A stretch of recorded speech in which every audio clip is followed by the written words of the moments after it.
Hello and welcome to Solent Sports News with your 2 o'clock bulletin. I'm Callum Byrne. Starting with breaking news coming in from Peru's national team because their captain Pablo Guerrero has been banned from participating in next year's World Cup in Russia.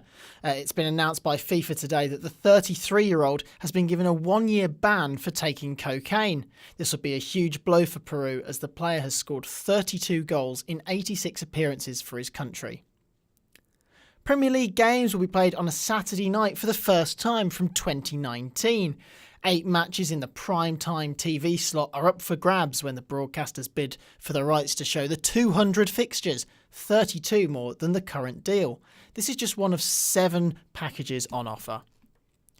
Southampton are currently 11th in the Premier League table after an inconsistent start to the season, and they welcome 5th place Arsenal to St Mary's on Sunday.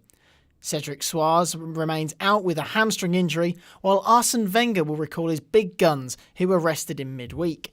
Charlie Austin's 3 goals in 2 games will leave him expecting a starting place on Sunday. But there will be some disruption to the Saints match on Sunday. All train stations in Southampton will be closed due to maintenance, meaning fans who are travelling will have to find alternative arrangement. Nick Illingsworth from the Southampton fan forum, The Ugly Truth, has called the whole thing ridiculous. You know, the train maintenance companies have known for the best part of 5 months. It's just a ludicrous situation. Everything's aligned to just make it a recipe for total chaos. World Cup winning goalkeeper Hope Solo has announced that she's running for president of the US Soccer Federation. The 36-year-old won the 2015 World Cup, plus 2 Olympic gold medals for her country. She said the core principles of her campaign will be creating a winning culture, highlighting equality and women's issues. Speed skating's governing body, the ISU, has been ordered to scrap penalties aimed at stopping athletes from competing in new commercial events. Margaret Vaska, a European competition commissioner, feels that the ISU should not seek to stop their participants taking part in non-affiliated events. The rules should not be about ISU's own commercial interest. The eligibility of an athlete should not depend on whether he or she takes part in a competition that doesn't threaten those legitimate sporting objectives.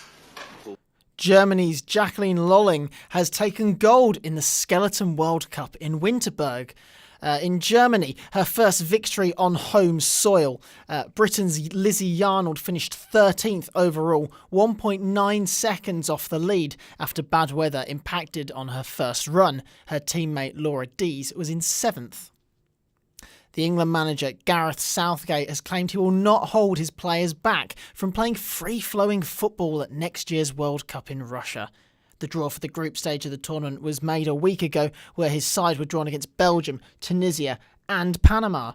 Southgate's hoping for optimism from all his players throughout the tournament. I don't think it's for me to put a limit on what they might achieve. I think as a manager, one of your jobs is to allow people and give people the opportunity to think of what's possible.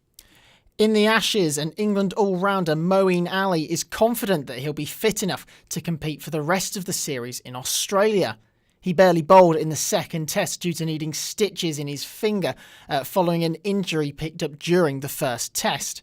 But the spinner is hoping to be back to his best for the remaining 3 matches. Since then it's not been easy and it's been difficult to bowl and stuff, but last game was much better. I just didn't bowl as well.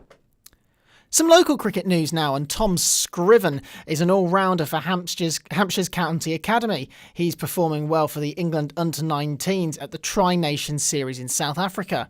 Scriven has just turned 19 and hit an unbeaten 88 from 72 balls as England's young stars maintained their unbeaten record in the tournament with a 130-run victory over Namibia. On to rugby union now, and Glasgow face Montpellier Harol in tonight's European Champions Cup fixture. The tie will take place at 7:45 this evening at the Scotstoun Stadium. That's all we have time for now. Be sure to check our website, solentjournalism.co.uk. Check out our social media channels. We'll be back at 3 o'clock. So until then, it's goodbye from me, Callum Byrne.